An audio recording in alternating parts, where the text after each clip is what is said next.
ನಮ್ಮೆಲ್ಲ ಪ್ರೀತಿಯ ರೈತ ಬಾಂಧವರಿಗೆ ನಮಸ್ಕಾರ. ಇಂದಿನ ಕೃಷಿರಂಗ ಕಿಸಾನ್ ವಾಣಿ ಕಾರ್ಯಕ್ರಮಕ್ಕೆ ಪ್ರೀತಿಯ ಸ್ವಾಗತ. ಇಂದಿನ ಈ ಕಾರ್ಯಕ್ರಮದಲ್ಲಿ ಸಾವಯವ ಪದ್ಧತಿಯಲ್ಲಿ ಕಾಫಿ ತೋಟದ ನಿರ್ವಹಣೆಯಲ್ಲಿನ ಅನುಭವ ಕುರಿತಂತೆ ಚಿಕ್ಕಮಗಳೂರು ತಾಲೂಕಿನ ಚನ್ನಗೌಡನಹಳ್ಳಿಯ ಬಗನೆ ಹೆದ್ದಾಳ್ ಎಸ್ಟೇಟ್ನ ಮುಖ್ಯ ವ್ಯವಸ್ಥಾಪಕರಾದ CR ವಿಜಯಕುಮಾರ್ ಅವರೊಂದಿಗಿನ ಸಂದರ್ಶನವನ್ನು ಕೇಳೋಣ. ಆತ್ಮೀಯ ಕೇಳುಗರೆ, ತಮ್ಮೆಲ್ಲರಿಗೂ ನಮಸ್ಕಾರ. ಇವತ್ತಿನ ಕಾರ್ಯಕ್ರಮಕ್ಕೆ ಸ್ವಾಗತ. ನಾವು ಇವತ್ತು ಈ ಸಾವಯವ ಕಾಫಿ ಕೃಷಿಯಲ್ಲಿನ ಅನುಭವಗಳ ಬಗ್ಗೆ ಮಾತನಾಡ್ತಾ ಇದ್ದೇವೆ. ಕಾಫಿ ತೋಟಗಳು ಅಂದರೆ ಸಾಮಾನ್ಯವಾಗಿ ನಿಮಗೆ ಗೊತ್ತಿರುತ್ತೆ, ದೊಡ್ಡ ಹಿಡುವಳಿ ಇರುತ್ತೆ, ಸಣ್ಣ ಹಿಡುವಳಿಯೂ ಕೂಡ ಇರುತ್ತೆ. ಆದರೂ ಈ ದೊಡ್ಡ ಹಿಡುವಳಿದಾರರು ಒಂದು ಸ್ವಲ್ಪ ಜಾಗದಲ್ಲಿ ಸಾವಯವ ಕೃಷಿಯಲ್ಲಿ ಕಾಫಿ ಬೆಳೆಯುವಂಥದ್ದನ್ನ ನಾವು ಗಮನಿಸ್ತೇವೆ. 1 ಎಕರೆ 2 ಎಕರೆ, ಹೆಚ್ಚು ಅಂತ ಅಂದ್ರೆ ಒಂದು 5 ಎಕರೆವರೆಗೂ ಕೂಡ ಸಾವಯವ ಪದ್ಧತಿಯಲ್ಲಿ ಕಾಫಿಯನ್ನ ಬೆಳೆಯುವಂತಹ ಒಂದು ಪ್ರವೃತ್ತಿಯನ್ನ ಇಟ್ಕೊಂಡಿದ್ದಾರೆ. ಆದ್ರೆ ಚಿಕ್ಕಮಗಳೂರು ತಾಲೂಕು ಚನ್ನಗೌಡನಹಳ್ಳಿಯಲ್ಲಿ ಇರುವಂತಹ ಬಗನೆ ಹೆದ್ದಾಳ್ ಎಸ್ಟೇಟ್ ಅನ್ನ ದೊಡ್ಡ ಪ್ರಮಾಣದಲ್ಲಿ ಇಲ್ಲಿ ಸಾವಯವ ಪದ್ಧತಿಯಲ್ಲಿ ಕಾಫಿ ಕೃಷಿಯನ್ನ ಮಾಡಲಾಗ್ತಾ ಇದೆ.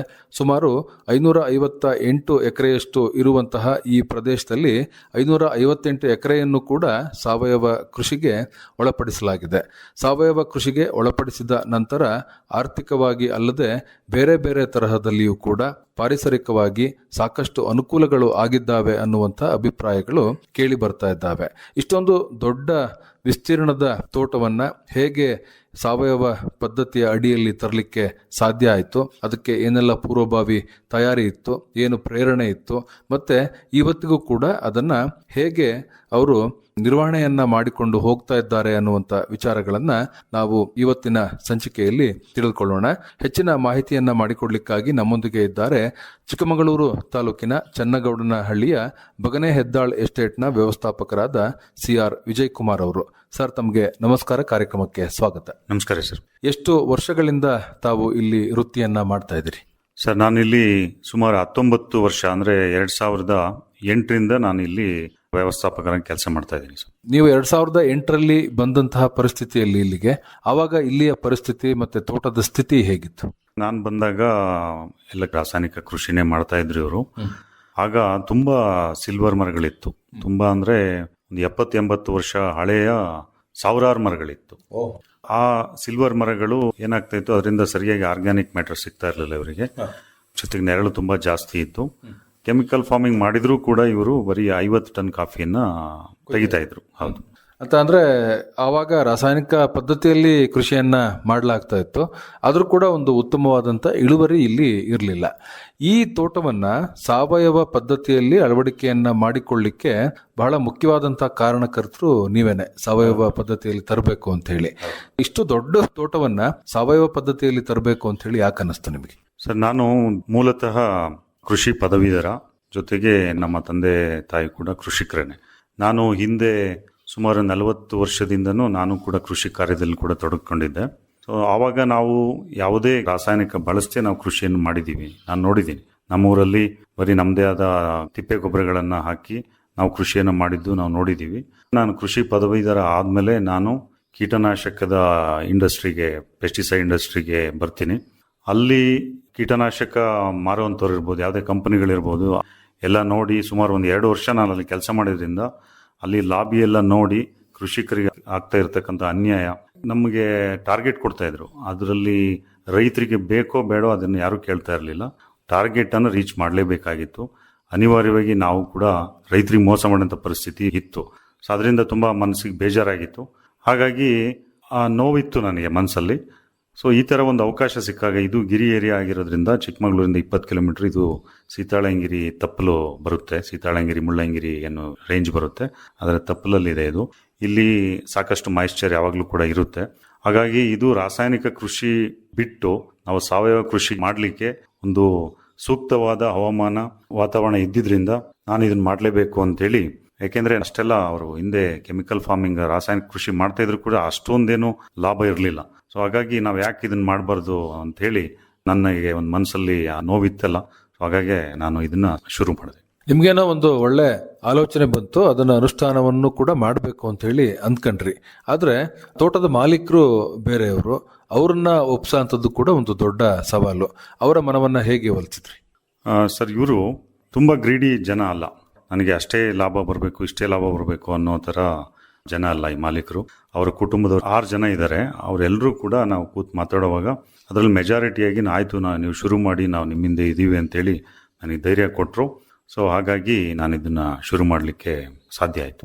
ಸಾವಯವ ಕೃಷಿಯಲ್ಲಿ ಮಾಡಬೇಕು ಅಂತ ಹೇಳಿದ್ರೆ ಅಷ್ಟು ಸುಲಭವಾದಂತಹ ಒಂದು ಸಂಗತಿ ಅಲ್ಲ. ಅದಕ್ಕೆ ಸಾಕಷ್ಟು ಆಲೋಚನೆ ಬೇಕಾಗುತ್ತೆ, ಯೋಜನೆ ಬೇಕಾಗುತ್ತೆ, ಪೂರ್ವಭಾವಿ ತಯಾರಿನೂ ಕೂಡ ಬೇಕಾಗುತ್ತೆ. ಅದೆಲ್ಲವನ್ನು ಕೂಡ ಹೇಗೆ ಮಾಡ್ಕೊಂಡ್ರಿ? ಸರ್, ಇದೇನಾಯಿತು, ನಾನು ಬಂದಾಗ ಅವರು ಈಗ ಬೇರೆ ಅಕ್ಕಪಕ್ಕದ ಬೆಳೆಗಾರರಿಗೆ ಕಂಪೇರ್ ಮಾಡಿದಾಗ 50% ಕೂಡ ಗೊಬ್ಬರನ ಹಾಕ್ತಾ ಇರಲಿಲ್ಲ. ಅವರು ಜೊತೆಗೆ ಯಾವುದೇ ಕಳೆನಾಶಕಗಳನ್ನು ಅವರು ಹಿಂದಿಂದನೂ ಬಳಸಿರಲಿಲ್ಲ. ಸೊ ಹಾಗಾಗಿ ಭೂಮಿ ಚೆನ್ನಾಗೇ ಇತ್ತು. ನಾವು ರಾಸಾಯನಿಕ ಕೃಷಿ ಬಿಟ್ಟು ನಾವು ಸಾವಯವ ಹೋಗ್ಲಿಕ್ಕೆ ಭೂಮಿ ಕೂಡ ತುಂಬ ಚೆನ್ನಾಗೇ ಇತ್ತು. ಆಗ ನಾನು ಬಂದಮೇಲೂ ಕೂಡ ರಾಸಾಯನಿಕ ಗೊಬ್ಬರಗಳು ಆಮೇಲೆ ಔಷಧಿಗಳನ್ನು ಬಳಸ್ತಾ ಇದ್ರು. ಅದನ್ನು ಕಡಿಮೆ ಮಾಡ್ತಾ ಬಂದೆ. ಅದಕ್ಕೆ ಪೂರ್ವ ತಯಾರಿಯನ್ನು ಮಾಡಿಕೊಂಡೇ ಬಂದೆ. ಯಾಕೆಂದರೆ ಒಂದೇ ಸಲ ಇಷ್ಟು ದೊಡ್ಡ ಎಸ್ಟೇಟು, ಇದರಲ್ಲಿ 250-300 ಜನ ಪ್ರತಿ ದಿವಸ ಕೆಲಸ ಮಾಡ್ತಾರೆ. ಹಾಗಿರೋವಾಗ ನಾವು ತುಂಬ ಹುಷಾರಾಗಿ ಹೆಜ್ಜೆ ಇಡಬೇಕಾಗುತ್ತೆ. ಹಾಗಾಗಿ ನನ್ನ ಪೂರ್ವ ತಯಾರಿಯನ್ನು ಸುಮಾರು 4-5 ವರ್ಷ ಹಿಂದೆನೂ ಮಾಡ್ಕೊಂಬಂದೆ. ಕಡಿಮೆ ಮಾಡ್ತಾ ಬಂದ್ಬಿಟ್ಟು ಒಂದಿನ ನಾವು ಎಲ್ಲರೂ ಸೇರಿ ಕೂತು ಮಾತಾಡಿ ಸಾವಯವ ಕೃಷಿಯನ್ನು ಶುರು ಮಾಡಿದ್ವಿ. ಸಾವಯವ ಕೃಷಿ ಪ್ರಾರಂಭ ಆಯಿತು. ಆ ನಂತರ ಅದಕ್ಕೆ ಬೇಕಾದಂತಹ ಪೋಷಕಾಂಶಗಳಿರ್ಬೋದು, ಅದನ್ನ ಒದಗಿಸ್ಲೇಬೇಕಾಗುತ್ತೆ. ಇಲ್ಲ ಅಂತ ಅಂದ್ರೆ ಯಾವ ಬೆಳೆಯೂ ಕೂಡ ನಮಗೆ ಫಸಲನ್ನ ಕೊಡೋದಿಲ್ಲ. ಅದನ್ನೆಲ್ಲ ಒದಗಿಸುವ ನಿಟ್ಟಿನಲ್ಲಿ ಹೇಗೆ ತಯಾರಿಗಳನ್ನ ಮಾಡ್ಕೊಂಡ್ರಿ, ಹೇಗೆ ಈಗಲೂ ಕೂಡ ನಿರ್ವಹಣೆಯನ್ನ ಮಾಡ್ತಾ ಇದ್ದೀರಿ? ಸಾಮಾನ್ಯವಾಗಿ ಎಲ್ಲ ಕೃಷಿಕರು ಅಥವಾ ಯಾವುದೇ ಸಾಮಾನ್ಯ ಜನತೆ ಏನು ತಿಳ್ಕೊಂಡಿದ್ದಾರೆ ಅಂತಂದರೆ, ಪೋಷಕಾಂಶಗಳು ಅಂತಂದರೆ ನಾವು ಹೊರಗಿಂದ ತಂದು ಹಾಕ್ತೀವಲ್ಲ ರಾಸಾಯನಿಕ ಗೊಬ್ಬರಗಳು, ಅದೇ ಪೋಷಕಾಂಶ ಅಂತ ತಿಳ್ಕೊಂಡಿದ್ದಾರೆ. ಜೊತೆಗೆ ನಮ್ಮ ಸಾವಯವ ಗೊಬ್ಬರಗಳು ಅದು ಒದಗಿಸಿದ್ರೆ ಪೋಷಕಾಂಶ ಕೊಟ್ಟಾಗೆ ಅಂತ ಅಂದ್ಕೊಂಡಿದ್ದಾರೆ. ಆದರೆ ನಾವು ಎಷ್ಟು ಸಲ ಕೊಡ್ತೀವಿ ಅನ್ನೋದು ಮುಖ್ಯ. ಯಾವುದೇ ಪೋಷಕಾಂಶವನ್ನು ನಾವು ಹೊರಗಿಂದ ನಾವು ಕೊಡ್ತಾ ಇದ್ದೀವಲ್ಲ, ಅದು ಎಷ್ಟು ಸಲ ಕೊಡೋಕ್ಕೆ ಸಾಧ್ಯ? ನಾವು ಪ್ರತಿದಿನ ಗಿಡಕ್ಕೆ ಒಂದಲ್ಲ ಒಂದು ಪೋಷಕಾಂಶದ ಅಗತ್ಯತೆ ಇದ್ದೇ ಇರುತ್ತೆ. ನಾವು ಕೊಡೋದು ವರ್ಷಕ್ಕೆ 3 ಸಲ ಕೊಡ್ಬೋದು, 4 ಸಲ ಕೊಡ್ಬೋದು, ಅಥವಾ 6 ಸಲ ಕೊಡೋರು ಇದ್ದಾರೆ ಈಗ. ಯಾಕೆಂದರೆ ಅನಿವಾರ್ಯತೆ ಬಂದಿದೆ ಅವರಿಗೆ. ಯಾಕೆಂದರೆ ಸಾವಯವ ಇಂಗಾಲ ಅಂತ ಹೇಳ್ತೀವಲ್ಲ, ಆ ಸಾವಯವ ಇಂಗಾಲ ರಾಸಾಯನಿಕ ಹಾಕಿ ಸಾವಯವ ಇಂಗಾಲ ಕಂಪ್ಲೀಟ್ ಹೋಗ್ಬಿಟ್ಟಿದೆ. ಎಲ್ಲಿಗೆ ಬಂದ್ಬಿಟ್ಟಿದೆ ಅಂದರೆ ಬಯಲುಸೀಮೆನಲ್ಲಿ 0.5 ಬಂದ್ಬಿಟ್ಟಿದೆ. ಆ್ಯಕ್ಚುಲಿ ಒಂದು ಆರೋಗ್ಯಯುತ ಮಣ್ಣಲ್ಲಿ 3-4% ಸಾವಯವ ಇಂಗಾಲ ಇರಬೇಕು. ಆದರೆ ಬಯಲುಸೀಮೆನಲ್ಲಿ ದುರದೃಷ್ಟ ಅಂತ ಹೇಳ್ಬೋದೇನೋ 0.5% ಬಂದಿದೆ. ಮಲೆನಾಡಲ್ಲಿ 1.5% ಬಂದಿದೆ. ಸೊ ಹಾಗಾಗಿ ಸಾವಯವ ಇಂಗಾಲ ಇಲ್ಲದೆ ಯಾವುದೇ ಸೂಕ್ಷ್ಮಾಣು ಜೀವಿಗಳು, ಬೆನಿಫಿಷಿಯಲ್ ಮೈಕ್ರೋಬ್ಸ್ ಅಂತ ಹೇಳ್ತೀವಲ್ಲ, ನಮ್ಮ ಕೃಷಿಕನಿಗೆ ಉಪಯೋಗ ಆಗ್ತಕ್ಕಂಥ ಸೂಕ್ಷ್ಮಾಣು ಜೀವಿಗಳು ಬದುಕಲಿಕ್ಕೆ ಸಾಧ್ಯ ಇಲ್ಲ. ಹಾಗಾಗಿ ಯಾವುದೇ ಬೆಳೆ ನೀವು ತೆಗಿಲಿಕ್ಕಾಗಲ್ಲ. ಹಂಗಾಗಿ ಏನಾಗಿದೆ, ಈಗ ರಾಸಾಯನಿಕ ಕೃಷಿ ಮಾಡ್ತಕ್ಕಂಥವ್ರು 5-6 ಸಲ ನಮ್ಮ ಕಾಫಿ ಬೆಳೆಗಾರರು ನಾನು ಉಪಯೋಗಿಸೋದನ್ನು ನೋಡಿದ್ದೇನೆ. ಹಾಗಾಗಿ ನೀವು ಪ್ರತಿ ದಿವಸ ನೀವು ಯಾವ ಕಾರಣಕ್ಕೆ ನೀವು 6 ಸಲ ಕೊಟ್ಟರೂ ಕೂಡ ಅದು ಕೂಡ ಸಾಕಾಗಲ್ಲ ಬೆಳೆಗೆ. ನಾವೇನು ಮಾಡಿದ್ದೀವಿ, ನಮಗೆ ಉಪಯೋಗ ಆಗ್ತಕ್ಕಂಥ ಸೂಕ್ಷ್ಮಾಣು ಜೀವಿಗಳಿದೆ. ಉಪಯೋಗ ಆಗ್ತಕ್ಕಂಥವು ಯಾವ್ಯಾವು ಅಂತ ಹೇಳಿದ್ರೆ, ಈಗ ನಮ್ಮ ವಾತಾವರಣದಲ್ಲಿ ಇರ್ತಕ್ಕಂಥ ಸಾರಜನಕವನ್ನು ಸ್ಥಿರೀಕರಣಗೊಳಿಸ್ತಕ್ಕಂಥ ಬ್ಯಾಕ್ಟೀರಿಯಾಗಳು ಅಥವಾ ಸೂಕ್ಷ್ಮಾಣು ಜೀವಿಗಳು, ಅವನ್ನೆಲ್ಲ ಹಾಳು ಮಾಡಿದ್ದೀವಿ. ಜೊತೆಗೆ ನಮ್ಮ ಮಣ್ಣಲ್ಲೇ, ಅದರಲ್ಲೂ ನಮ್ಮ ಭಾರತೀಯ ಮಣ್ಣು, ನಮ್ಮ ಇಂಡಿಯನ್ ಸಾಯಿಲ್ ಅಂತ ಏನು ಹೇಳ್ತೀವಿ, ಇಲ್ಲಿ ಸಾಕಷ್ಟು ರಂಜಕ ಇದೆ ನಮ್ಮ ಮಣ್ಣಲ್ಲಿ. ಆದರೆ ಅದು ಗಿಡಗಳಿಗೆ ನೇರವಾಗಿ ಸಿಗ್ತಕ್ಕಂಥ ಒಂದು ರೂಪದಲ್ಲಿ ಇರೋದಿಲ್ಲ. ಸೊ ರಂಜಕವನ್ನು ಒದಗಿಸ್ತಕ್ಕಂಥ ಶಕ್ತಿ ಇರತಕ್ಕಂಥ ಸೂಕ್ಷ್ಮಾಣು ಜೀವಿಗಳು ಬೇಕಾಗುತ್ತೆ. ಸೊ ಈ ಕೆಮಿಕಲ್ ಫಾರ್ಮ್ ಮಾಡಿಬಿಟ್ಟು ಅದನ್ನು ಕೂಡ ಸಂಪೂರ್ಣ ನಿರ್ನಾಮ ಮಾಡಿದ್ದೀವಿ. ಅದೇ ರೀತಿ ಬೇರೆ ಬೇರೆ ನ್ಯೂಟ್ರಿಯೆಂಟ್ಸನ್ನು ಗಿಡಕ್ಕೆ ಹಿಡಿದು ಕೊಡ್ತಕ್ಕಂಥ ಅಥವಾ ಅದನ್ನು ಒಡೆದು ಅದಕ್ಕೆ ಸಿಗುವಂಥ ಒಂದು ರೂಪದಲ್ಲಿ ಕೊಡ್ತಕ್ಕಂಥ ಸೂಕ್ಷ್ಮಾಣು ಜೀವಿಗಳೆಲ್ಲ ನಾಶ ಆಗಿ ಹೋಗಿರೋದ್ರಿಂದ ನಾವು ಪ್ರತಿ ತಿಂಗಳು ಗೊಬ್ಬರ ಕೊಡೋಂಥ ಪರಿಸ್ಥಿತಿ ಬಂದಿದೆ. ಇಲ್ಲ ಅಂದರೆ ಆ ಸೂಕ್ಷ್ಮಾಣು ಜೀವಿಗಳು ಪ್ರತಿ ದಿವಸ ಯಾವಾಗ ಆ ಗಿಡದ ಬೇರಿಂದ ಸಿಗ್ನಲ್ಸ್ ಹೋಗುತ್ತೆ, ಆವಾಗ ಅದು ಹಿಡಿದು ಕೊಡ್ತಕ್ಕಂಥ ಶಕ್ತಿ ಅವಕ್ಕಿತ್ತು. ಹಾಗಾಗಿ ನಾವು ಸೂಕ್ಷ್ಮಾಣು ಜೀವಿಗಳನ್ನು ಹೆಚ್ಚು ಮಾಡಬೇಕು ಅಂತಂದಾಗ ಸಾವಯವ ಕೃಷಿಗೆ ನಾವು ಹೋಗಲೇಬೇಕಾಗುತ್ತೆ. ಸಾವಯವ ಕೃಷಿ ಅಂದ ತಕ್ಷಣ ನಾವೆಲ್ಲ ಹೊರಗಡೆಯಿಂದನೇ ತಂದು ಹಾಕಿದರೆ ಅದು ಕೂಡ ತಪ್ಪಾಗುತ್ತೆ. ನಾವು ಸ್ವಾವಲಂಬಿ ಆಗಬೇಕು ಅಂತಂದರೆ ನಾವು ಮೊದಲು ನಮ್ಮ ಹಿಂದಿನ ಕಾಲದಲ್ಲಿ ಏನು ಮಾಡ್ತಾಯಿದ್ರು ಗೋ ಆಧಾರಿತ ಕೃಷಿ, ಅದ್ರ ಕಡೆ ಹೋಗಬೇಕಾಗುತ್ತೆ. ಹಾಗಾಗಿ ನಾವು ಅದನ್ನೆಲ್ಲ ಮನಗಂಡಿದ್ದೆ ನಾನು. ಯಾಕೆಂದರೆ ನಾನು ಸಣ್ಣ ಹುಡುಗ ಇದ್ದಾಗಿಂದನೂ ನಾವು ನೋಡಿದ್ದೀವಿ, ನಮ್ಮೂರಲ್ಲಿ ನಾವು ಸಾವಯವ ಕೃಷಿನೇ ಮಾಡ್ತಾ ಇದ್ದಿದ್ದು. ಅದರ ಅನುಭವನೂ ಇದೆ. ಜೊತೆಗೆ ನಾನು ಪೆಸ್ಟಿಸೈಡ್ ಇಂಡಸ್ಟ್ರಿನಲ್ಲಿ ಕೆಲಸ ಮಾಡಿದ್ದೀನಿ, ಅದರ ಅನುಭವ. ಜೊತೆಗೆ ಕಾಫಿ ತೋಟಗಳಲ್ಲಿ ಮ್ಯಾನೇಜರ್ ಆಗಿ ತುಂಬ ದಿವಸ ನಾನು ಸುಮಾರು 23 ವರ್ಷದಿಂದ ಕೆಲಸ ಮಾಡಿರೋದ್ರಿಂದ ಆ ಎಲ್ಲ ಅನುಭವಗಳನ್ನು ಕ್ರೋಢೀಕರಿಸಿ ಮಾಡ್ಬೋದು ಅನ್ನೋ ಒಂದು ಧೈರ್ಯ ಬಂದಿತ್ತು ನನಗೆ. ಹಾಗಾಗಿ ನಾನು ಇದು ಶುರು ಮಾಡುವಾಗ ಮೊದಲನೇ ಬೇಕಾಗಿರೋದು, ನಾನು ಹೇಳಿದ ಹಾಗೆ ದೇಶಿ ಹಸುಗಳು ಬೇಕಾಗುತ್ತೆ. ಯಾಕಂದರೆ ದೇಶಿ ಹಸುವಿನ ಸಗಣಿ ಮತ್ತು ಗಂಜಲದಲ್ಲಿ ನಮ್ಮ ರೈತರಿಗೆ ಬೇಕಾಗ್ತಕ್ಕಂಥ ಅಥವಾ ನಮ್ಮ ಆರೋಗ್ಯಯುತ ಮಣ್ಣಿಗೆ ಏನು ಬೇಕು ಬೆನಿಫಿಷಿಯಲ್ ಮೈಕ್ರೋಬ್ಸ್ ಅಂತ ಹೇಳ್ತೀವಿ ನಾವು, ಉಪಯೋಗ ಆಗ್ತಕ್ಕಂಥ ಸೂಕ್ಷ್ಮಾಣು ಜೀವಿಗಳು ಆ ಕರಳಲ್ಲಿದೆ. ನಮ್ಮ ದೇಶೀಯ ಹಸು, ಅದು ಭಾರತೀಯ ದೇಶೀಯ ಹಸುಗಳಲ್ಲಿ ಆ ಸೂಕ್ಷ್ಮಾಣು ಜೀವಿಗಳು ಇದ್ದಾವೆ. ಸೊ ಅದನ್ನು ನಾವು ಉಪಯೋಗಿಸ್ಕೊಂಡು ನಾವು ರಾಸಾಯನಿಕ ಕೃಷಿಯಿಂದ ನಾವೇನೀಗ ಹಾನಿ ಮಾಡಿದ್ದೀವಿ, ಮಣ್ಣಿಗೇನು ಹಾನಿಯಾಗಿದೆ, ವಾತಾವರಣಕ್ಕೇನು ಹಾನಿಯಾಗಿದೆ, ಅದನ್ನು ಸರಿಪಡಿಸುವಂಥ ಕಾರ್ಯ ಮಾಡಬೇಕಾಗತ್ತೆ. ಸೊ ಮೊದಲನೇದಾಗಿ ಒಂದು 45 ದೇಶೀಯ ಹಸುಗಳನ್ನ ನಾವು ತಂದ್ಬಿಟ್ಟು ನಮ್ಮದೇ ಆದ ಒಂದು ಡೈರಿ ಫಾರ್ಮನ್ನು ಶುರು ಮಾಡಿದ್ವಿ. ಅಲ್ಲಿಂದ ಹಾಗೆ ಅದು ಹೆಚ್ಚಾಗ್ತಾ ಆಗ್ತಾ 125 ಹಸುಗಳನ್ನು ಈಗ ನಾವು ಸಾಕ್ತಾ ಇದ್ದೀವಿ. ಅದರ ಗಂಜಲ ಸಗಣಿಯನ್ನು ಉಪಯೋಗಿಸಿ ನಾವು ಸುಮಾರು 5 ವರ್ಷ ಜೀವಾಮೃತವನ್ನು ಕೊಟ್ಟಿದ್ದೇವೆ. ಆ ಜೀವಾಮೃತದಲ್ಲಿ ನಾವು ಏನು ಮಾಡ್ತಾ ಇದ್ದೀವಿ ಅಂತಂದರೆ, ಒಂದು 10 kg ಸಗಣಿ ಒಂದು ಬ್ಯಾರಲ್ಗೆ 10 ಲೀಟ್ರು ಗಂಜಲ ಮತ್ತು 2 kg ಯಾವುದೇ ದ್ವಿದಳ ಧಾನ್ಯದ ಹಿಟ್ಟು ಮತ್ತು 2 kg ಆರ್ಗ್ಯಾನಿಕ್ ಬೆಲ್ಲ, ಜೊತೆಗೆ ನಮ್ಮ ತೋಟದ ಒಂದು ಇಡೀ ಮಣ್ಣು, ಈ ಥರ ಅಂದರೆ ನಾವು ತುಂಬ ದೊಡ್ಡದಾಗಿ ಮಾಡಿದ್ದೀವಿ. ಇದು ನಾನು ಹೇಳ್ತಾ ಇರೋದು ಒಂದು ಬ್ಯಾರಲ್ಗೆ ತುಂಬ ದೊಡ್ಡದಾಗಿ ನಾವು ಅದನ್ನು ಮಾಡ್ಕೊಂಬಿಟ್ಟು ನಮ್ಮ ಅನುಕೂಲಕ್ಕೆ ತಕ್ಕಂಗೆ ನಾವು ಮಾಡಿ ಅದನ್ನು ಬಳಸಲಿಕ್ಕೆ ಶುರು ಮಾಡಿದ್ದೀವಿ. ಹಾಗಾಗಿ ಇದೆಲ್ಲ ನಮಗೆ ಒಂದು ಅನುಭವ ಇದ್ದಿದ್ದರಿಂದ ನಾನು ಈ ಸಾವಯವ ಕೃಷಿ ಮಾಡಲಿಕ್ಕೆ ನನಗೆ ಧೈರ್ಯ ಬಂದು ಶುರು ಮಾಡಿದೆ. ತಾವೇನು ಈ ಜೀವಾಮೃತವನ್ನು ಮಾಡ್ತಿರಲ್ಲ, ಇದರ ಬಳಕೆಯನ್ನು ಹೇಗೆ ಮಾಡ್ತೀರಿ? ಇದು ನಾವೇನು ಮಾಡ್ತೀವಿ ಅಂತಂದರೆ, ಒಂದು ಬ್ಯಾರಲನ್ನು 1:3 ಅಂದರೆ ಈಗ ಒಂದು ಬ್ಯಾರಲನ್ನು 2 ಬ್ಯಾರಲ್ ನೀರಿನ ಜೊತೆ ಮಿಕ್ಸ್ ಮಾಡಿಬಿಟ್ಟು ನಾವು ಗಿಡಕ್ಕೂ ನಾವು ಸ್ಪ್ರೇ ಮಾಡಿದ್ದೀವಿ ಮತ್ತು ಮಣ್ಣನ್ನು ಕೂಡ ನೆನೆಸಿದ್ದೀವಿ. ಅದು ಯಾಕೆ ಮಾಡ್ತೀವಿ ಅಂತಂದರೆ, ಸಾಯಿಲ್ ಬೆನಿಫಿಷಿಯಲ್ ಮೈಕ್ರೋಬ್ಸ್ ಅಂತೀವಲ್ಲ, ಸೂಕ್ಷ್ಮಾಣು ಜೀವಿಗಳನ್ನು ಹೆಚ್ಚು ಮಾಡಲಿಕ್ಕೆ, ಭೂಮಿಯಲ್ಲಿ ಹೆಚ್ಚು ಮಾಡಬೇಕು. ಏಕೆಂದರೆ ಅವು ಕೆಲಸ ನಮ್ಮ ಮಣ್ಣಲ್ಲಿ ಏನು ಈ ಪೋಷಕಾಂಶಗಳನ್ನು ಹಿಡಿದು ಕೊಡ್ತವೆ, ಆ ಕೆಲಸ ಆಗಬೇಕು ಅಂತಂದರೆ ಸೂಕ್ಷ್ಮಾಣು ಜೀವಿಗಳ ಸಂಖ್ಯೆಯನ್ನು ಜಾಸ್ತಿ ಮಾಡಬೇಕಾಗ್ತದೆ. ಸೊ ಹಾಗಾಗಿ ನಾವು ಜೀವಾಮೃತವನ್ನು ಮಣ್ಣಿಗೂ ಮತ್ತು ಗಿಡಕ್ಕೂ ಕೂಡ ನಾವು ಕೊಟ್ಟಿದ್ದೀವಿ. ನಿಮ್ಮಲ್ಲಿ ಸಿಗ್ತಕ್ಕಂಥ ಈ ಸಗಣಿ ಮತ್ತು ಗಂಜಲ ಏನಿರುತ್ತೋ ಅದಷ್ಟನ್ನು ಜೀವಾಮೃತವಾಗಿಯೇ ಪರಿವರ್ತನೆ ಮಾಡಿ ಬಳಕೆ ಮಾಡ್ತಿದ್ದೀರಾ ಅಥವಾ ಬೇರೆ ಬೇರೆ ರೂಪಗಳಲ್ಲೂ ಕೂಡ ಬಳಕೆ ಮಾಡ್ತಾ ಇದ್ದೀರಿ? ಜೀವಾಮೃತ 5 ವರ್ಷ ನಾವು ಕೊಟ್ಟು ಈಗ ನಿಲ್ಲಿಸಿದ್ದೇವೆ. ಈಗ ನಮ್ಮದೇ ಆದ ಕಾಫಿ ಪಲ್ಪಿಂಗ್ ಎಲ್ಲ ಆದಮೇಲೆ ಸಿಪ್ಪೆ ಬರುತ್ತೆ, ಜೊತೆಗೆ ನಮ್ಮದೇ ಸಗಣಿ ಸಿಕ್ಕುತ್ತೆ, ಆಮೇಲೆ ಗಂಜಲ ಸಿಕ್ಕುತ್ತೆ, ಜೊತೆಗೆ ನಾವು ಇಲ್ಲಿ ಮರಗಸಿ ಎಲ್ಲ ಮಾಡಿದಾಗ ನಮಗೆ ಹಸಿರು ಎಲೆ ಸಿಕ್ಕುತ್ತೆ. ಆಮೇಲೆ ಕೆಳಗೆ ಬಿದ್ದು ಒಣಗೋಗಿರೋ ಒಣ ಎಲೆಗಳು ಅಂತ ಹೇಳ್ತೀವಲ್ಲ, ಈ ದರ್ಗು ಅಂತ ಹೇಳ್ತೀವಲ್ಲ, ಆ ದರ್ಗು ನಮಗೆ ಬೇಕಾದಾಗ ನಾವು ಹೊರಗಡೆಯಿಂದ ಬೇವಿನ ಹಿಂಡಿನೂ ತರಿಸ್ತೀವಿ, ಕುರಿ ಗೊಬ್ಬರನೂ ತರಿಸಿದ್ದೀವಿ. ತರಿಸ್ಬಿಟ್ಟು ಎಲ್ಲನೂ ಉಪಯೋಗಿಸ್ಬಿಟ್ಟು ನಾವು ನಮ್ಮದೇ ಆದ ಕಾಂಪೋಸ್ಟನ್ನು ತಯಾರು ಮಾಡ್ಕೋತಾ ಇದ್ದೀವಿ. ತಯಾರು ಮಾಡಿಬಿಟ್ಟು ಅದನ್ನು ವರ್ಷಕ್ಕೆ ಒಂದು ಸಲ ನಾವು ಕೊಡ್ತೀವಿ. ಜೊತೆಗೆ ಇಷ್ಟು ಸಾಕಾಗಲ್ಲ ನಮಗೆ ಸಾವಯವ ಗೊಬ್ಬರ. ಆವಾಗ ತುಂಬ ಚೆನ್ನಾಗಿ ಯಾರಾದರೂ ಎರೆಹುಳು ಗೊಬ್ಬರ ಮಾಡ್ತಾ ಇದ್ದರೆ ಅವ್ರ ಕಡೆಯಿಂದ ನಾವು ಖರೀದಿ ಮಾಡಿಬಿಟ್ಟು ನಾವು ಕೂಡ ಅದನ್ನು ಬಳಸ್ತಾ ಇದ್ದೀವಿ. ಈ ಬಯೋಚಾರನ್ನು ಕೂಡ ಮಾಡಿ ಬಳಕೆಯನ್ನ ಮಾಡ್ತಾ ಇದ್ದೀವಿ ಅಂತ ಹೇಳ್ತಾವ್ ಹೇಳಿದ್ರಿ ಸರ್. ಈ ಬಯೋಚಾರನ್ನ ಮಾಡ್ತಕ್ಕಂಥದ್ದು ಹೇಗೆ? ಅದು ಬೇರೆ ಸಾವಯವ ಗೊಬ್ಬರಗಳಿರುತ್ತಲ್ಲ, ಅದಕ್ಕಿಂತಲೂ ಹೇಗೆ ಭಿನ್ನವಾಗಿರುತ್ತೆ? ಬಯೋಚಾರ ಅಂತಂದರೆ ಏನೂ ಇಲ್ಲ, ಅದು ಇದ್ಲು ಅಂತ ಹೇಳ್ತೀವಲ್ಲ, ಇದ್ಲು ಮಾಡ್ಕೊಳ್ಳೋದು. ಈಗೇನಾಗುತ್ತೆ, ಕಾಫಿ ಕಸಿ ಮಾಡಿದಾಗ ಬೆಕ್ಕೆಗಳೆಲ್ಲ ಬರುತ್ತಲ್ಲ, ತುಂಬ ದೊಡ್ಡದೆಲ್ಲ ಮರ ಎಲ್ಲ ಉಪಯೋಗಿಸಲ್ಲ ನಾವು, ಚಿಕ್ಕ ಚಿಕ್ಕದು ಕಸ ಕಡ್ಡಿಗಳೆಲ್ಲ ಬರುತ್ತೆ. ಈ ಮರಗಸಿ ಮಾಡಿದಾಗ ಕೆಲವು ಸಣ್ಣ ಸಣ್ಣ ರೆಕ್ಕೆಗಳೆಲ್ಲ ಬರುತ್ತಲ್ಲ, ಅದನ್ನು ನಾವೇನು ಮಾಡ್ತೀವಿ, ಈ ಕೋನ್ ಶೇಪಲ್ಲಿ ಒಂದು ಗುಂಡಿ ಮಾಡ್ಕೊಂಡಿದ್ದೀವಿ. ಅದು ತುಂಬ ಹೊಗೆ ಬರಬಾರ್ದು, ಅಂದರೆ ತುಂಬ ಹಸಿನೂ ಇರಬಾರ್ದು, ತುಂಬ ಒಣಗಿರಬಾರ್ದು, ಒಂದು ಸ್ವಲ್ಪ ಮಾಯಿಶ್ಚರ್ ಇದ್ದರೆ ಸಾಕು. ಅದನ್ನು ನಾವು ಉಪಯೋಗಿಸ್ಬಿಟ್ಟು ತುಂಬ ಹೊಗೆ ಬರೆದಿರೋ ರೀತಿಯಲ್ಲಿ ಅದನ್ನು ಸುಡ್ತಾ ಹೋಗ್ತೀವಿ. ಪೂರ್ತಿ ಸುಡ್ಲಿಕ್ಕೂ ಬಿಡಬಾರ್ದು, ಬಿಟ್ಟರೆ ಬೂದಿ ಆಗಿಬಿಡುತ್ತೆ. ಇದು ಬೂದಿ ಆಗಬಾರ್ದು, ಇದ್ಲಾಗಬೇಕು. ಸೊ ಆ ಥರ ನಾವು ಈಗ ಬಯೋಚರನ್ನು ನಾವು ಉತ್ಪಾದನೆ ಮಾಡಿಬಿಟ್ಟು ಅದನ್ನು ಪೌಡ್ರ್ ಮಾಡಿ ನಾವೇನು ಮಾಡ್ತೀವಿ, ಕಾಂಪೋಸ್ಟಿಗೆ ಮಿಕ್ಸ್ ಮಾಡ್ತೀವಿ. ಅದು ಮಾಡೋದ್ರಿಂದ ಏನಾಗುತ್ತೆ ಅಂದರೆ, ಇದ್ಲಲ್ಲಿ ನೋಡಿರ್ಬೋದು ಸಣ್ಣ ಸಣ್ಣ ಸಣ್ಣ ರಂಧ್ರಗಳಿರುತ್ತೆ. ಅದು ನೀರನ್ನು ಹಿಡಿದಿಟ್ಕೊಳ್ತಕ್ಕಂಥ ಒಂದು ಶಕ್ತಿ ಜಾಸ್ತಿ ಇರುತ್ತೆ ಅಲ್ಲಿ. ನೀರಿನ ಜೊತೆಗೆ ಆ ಸಣ್ಣ ರಂಧ್ರಗಳಲ್ಲಿ ಮೈಕ್ರೋಬ್ಸ್ಗೂ ಒಂದು ಒಳ್ಳೆ ಮನೆ ಥರ ಆಯಿತು, ಅವಕ್ಕೂ ಜಾಗ ಆಯಿತು. ನ್ಯೂಟ್ರಿಯೆಂಟ್ಸ್ ಕೂಡ ಅದರೊಳಗೆ ಹಿಡಿದಿಟ್ಕೊಳ್ಳೋಂಥ ಶಕ್ತಿ ಜಾಸ್ತಿ ಇರೋದ್ರಿಂದ ನಾವು ಅದನ್ನು ಕಾಂಪೋಸ್ಟಿಗೆ ಮಿಕ್ಸ್ ಮಾಡೋದ್ರಿಂದ ನಾವೇನು ಅದ್ರಲ್ಲಿ ಗಂಜಲ ಹಾಕಿರ್ತೀವಿ, ಜೊತೆ ನ್ಯೂಟ್ರಿಯೆಂಟ್ಸ್ ಎಲ್ಲ ಇರುತ್ತೆ ನಿಮಗೆ ಸಾವಯವ ಗೊಬ್ಬರದಲ್ಲಿ, ಅದೆಲ್ಲನೂ ಚೆನ್ನಾಗಿ ಹಿಡಿದಿಟ್ಕೊಂಡು ಯಾವುದೇ ಲೀಚ್ ಆಗದಿರೋ ಥರ, ಈಗ ನೀವು ಗಿಡಕ್ಕೆ ಹಾಕಿದ ಮೇಲೆ ಮಳೆ ಜೋರು ಬಂದರೂ ಕೂಡ ಯಾವುದೇ ಕಾರಣಕ್ಕೂ ಅದು ಕೊಚ್ಕೊಂಡು ಹೋಗೋದಿಲ್ಲ. ಆ ಒಂದು ಉದ್ದೇಶದಿಂದ ನಾವು ಬಯೋಚಾರನ್ನು ಉತ್ಪಾದನೆ ಮಾಡಿ ಬಳಸ್ತಾ ಇದ್ದೀವಿ. ಎಷ್ಟು ಪ್ರಮಾಣದಲ್ಲಿ ರೇಷಿಯೋ ಎಷ್ಟಿರುತ್ತೆ ಸರ್ ಅದು ಮಿಕ್ಸ್ ಮಾಡ್ತಕ್ಕಂಥದ್ದು? ಸರ್, ಅದು ನಮ್ಮದು ಇರೋದೇನು ಅಂದರೆ, ಒಂದು 100 ಟನ್ನಿಗೆ 10 ಟನ್ನು ನಾವು ಬಯೋಚಾರನ್ನು ಮಿಕ್ಸ್ ಮಾಡಬೇಕು ಅಂತ ಒಂದು ಟಾರ್ಗೆಟ್ ಇದೆ. ಆದರೆ ಈಗ ಅಷ್ಟು ಬಳಸ್ಲಿಕ್ಕೆ ಸಾಧ್ಯ ಆಗ್ತಾ ಇಲ್ಲ ನಮಗೆ, ಯಾಕೆಂದರೆ ಉತ್ಪಾದನೆ ಮಾಡಲಿಕ್ಕೆ ಅಷ್ಟು ಸುಲಭ ಇಲ್ಲ, ಅದು ತುಂಬ ಟೈಮು ಮತ್ತು ಜನ ಬೇಕಾಗುತ್ತೆ.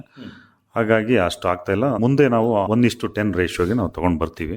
ಅಷ್ಟು ಬಳಸಿದ್ರೆ ತುಂಬ ಒಳ್ಳೆ. ಅದರಲ್ಲೂ ಕೂಡ ಆರ್ಗ್ಯಾನಿಕ್ ಕಾರ್ಬನ್ ಕಡಿಮೆ ಇರೋರು ಈ ಬಯೋಚಾರ್ ಬಳಸೋದ್ರಿಂದ ನೀವು ಒಂದು 3-4 ವರ್ಷ ಬಳಸಿದ್ರೆ ಡೆಫಿನೆಟ್ಲಿ ನೀವು ಡಬಲ್ ಮಾಡ್ಕೋಬೋದು, ನಿಮ್ಮ ಸಾಯಿಲ್ ಆರ್ಗ್ಯಾನಿಕ್ ಕಾರ್ಬನ್ ಅನ್ನು ನೀವು ಡಬಲ್ ಮಾಡ್ಕೋಬಹುದು ಅಂತೇಳಿ ನಾನು ಖಂಡಿತವಾಗಿ ಹೇಳ್ತೀನಿ. ಈಗ ಸಾವಯವ ಕೃಷಿಯನ್ನ ಮಾಡಬೇಕು ಅನ್ನುವಂಥ ಉದ್ದೇಶದಿಂದ ಹಸು ಸಾಕಾಣಿಕೆ ಪ್ರಾರಂಭ ಆಯಿತು. ಅದು ಕೂಡ ಇವತ್ತು ದೊಡ್ಡ ಪ್ರಮಾಣದಲ್ಲಿ ಬೆಳೆದಿದೆ. ಅದರ ನಿರ್ವಹಣೆ ಮತ್ತೆ ಅದರಿಂದ ಆಗ್ತಾ ಇರತಕ್ಕಂತಹ ಬೇರೆ ಬೇರೆ ತರಹದ ಅನುಕೂಲಗಳ ಬಗ್ಗೆ ತಿಳಿಸ್ಕೊಡಿ. ನಾವೀಗ 125 ಹಸುಗಳನ್ನು ಸಾಕ್ತಾ ಇದ್ದೀವಿ. ಅದಕ್ಕೆ ನಾವು ಏನ್ ಮಾಡ್ಕೊಂಡಿದೀವಿ ಅಂದ್ರೆ, ನಮ್ದೇ ಆದ ಒಂದು ಜಾಗದಲ್ಲಿ ಸುಮಾರು 5 ಎಕರೆ ನಾನು ವೆರೈಟಿ ನೇಪಿಯರ್ ಅನ್ನ ಬೆಳೀತಾ ಇದ್ದೀನಿ. ಜೊತೆಗೆ ನಮ್ಮಲ್ಲೂ ಈ ಕಾಡು ಮರಗಳಿದೆ, ಕೆಲವೆಲ್ಲ ಅದು ದನಗಳು ತಿನ್ನುತ್ತೆ. ದ್ವಿದಳ ಧಾನ್ಯಗಳು, ಎಲೆಗಳು ಇದಾವೆ ಅದರಲ್ಲಿ, ಅದನ್ನು ನಾವು ಬಳಸ್ತೇವೆ. ಜೊತೆಗೆ ನಾವು ನಮ್ದು ಏನು ಫಾರ್ಮ್ ಇದೆ ಸುತ್ತಮುತ್ತಲ ಊರಲ್ಲಿ ಮೆಕ್ಕೆಜೋಳವನ್ನು ಬೆಳೀತಾರೆ, ಅದನ್ನು ನಾವು ಖರೀದಿ ಮಾಡಿ ನಾವು ಜೊತೆಗೆ ಫೀಡ್ ಎಲ್ಲ, ದನದ ಗೊಬ್ಬರ ಇದೆಲ್ಲ ಸಿಗುತ್ತಲ್ಲ, ಆಹಾರ ಫುಡ್ ಸಿಗುತ್ತಲ್ಲ, ಅದನ್ನು ಕೂಡ ಬಳಸ್ಬಿಟ್ಟು ನಾವು ಹಸು ಸಾಕ್ತಾ ಇದ್ದೀವಿ. ಬಂದಿರತಕ್ಕಂಥ ಹಾಲನ್ನ ನಮ್ದೇ ಆದ ಇಲ್ಲಿ ರೆಸಾರ್ಟ್ ಇದೆ, ಅಲ್ಲಿಗೆ ನಾವು ಉಪಯೋಗಿಸ್ಕೊಳ್ತೀವಿ. ಅದರಲ್ಲಿ ಹಾಲು ಇರ್ಬೋದು, ಮೊಸರು ಇರ್ಬೋದು, ಕೋವಾ ಇರ್ಬೋದು, ಪನ್ನೀರ್ ಇರ್ಬೋದು, ಇದೆಲ್ಲ ಮಾಡಿಕೊಂಡು ಉಳಿದಿದ್ದನ್ನ ತುಪ್ಪ ಆಗಿ ಕನ್ವರ್ಟ್ ಮಾಡಿಬಿಟ್ಟು ಅದನ್ನ 2400 ರೂಪಾಯಿ ಕೆಜಿಗೆ ನಮಗೆ ಸಿಗ್ತಾ ಇದೆ. ಯಾಕೆಂದ್ರೆ A2 ಮಿಲ್ಕ್ ಆಗಿರೋದ್ರಿಂದ ಅಷ್ಟು ರೇಟ್ ಸಿಗ್ತಾ ಇದೆ ನಮಗೆ. ಜೊತೆಗೆ ಬಂದಿರತಕ್ಕಂಥ ಮಜ್ಜಿಗೆನ ಹುಳಿ ಬರ್ಸ್ಬಿಟ್ಟು ನಾವು ಕಾಫಿ ಗಿಡಗಳಿಗೇನೆ ಸ್ಪ್ರೇ ಮಾಡ್ತಾ ಇದ್ದೀವಿ. ಹೀಗೆ ಅದು ಕೂಡ ಸಣ್ಣದಾಗಿ ಆದಾಯವನ್ನು ಕೊಡಲಿಕ್ಕೆ ಪ್ರಾರಂಭ ಮಾಡಿದ್ದೆ, ಹೆಚ್ಚು ಅನುಕೂಲಗಳನ್ನ ನಿಮ್ಮ ತೋಟದಲ್ಲಿ ಉಂಟು ಮಾಡಿದೆ ಅನ್ನುವಂಥದ್ದು. ಈಗ ತಾವು ಏನು ಫರ್ಟಿಲೈಸರ್ಸ್ ಅನ್ನ ನಿಲ್ಲಿಸಿದ ಮೇಲೆ, ರಾಸಾಯನಿಕ ಗೊಬ್ಬರಗಳನ್ನ ನಿಲ್ಲಿಸಿದ ಮೇಲೆ, ಗಿಡಗಳಿಗೆ ಅಗತ್ಯ ಇರತಕ್ಕಂಥ ಪೋಷಕಾಂಶಗಳನ್ನ ಬೇರೆ ಬೇರೆ ವಿಧದಲ್ಲಿ ಬಯೋಚಾರನ್ನ ಮಾಡ್ಕೊಂಡು, ಮತ್ತೆ ಕಾಂಪೋಸ್ಟ್ ಅನ್ನ ಮಾಡ್ಕೊಂಡು, ಮತ್ತೆ ಜೀವಾಮೃತವನ್ನು ಮಾಡ್ಕೊಂಡು ಈ ವಿಧದಲ್ಲಿ ನೀಡ್ತಾ ಇದ್ದೀರಿ. ಆದರೆ ಸಾಮಾನ್ಯವಾಗಿ ಕಾಫಿಗೆ ಅನೇಕ ರೋಗ ಮತ್ತೆ ಕೀಟಗಳು ಬರುತ್ತೆ. ಇದರ ನಿರ್ವಹಣೆಯನ್ನ ಸಾವಯವ ಪದ್ಧತಿಯಲ್ಲಿ ಹೇಗೆ ಮಾಡ್ತಾ ಇದ್ದೀರಿ?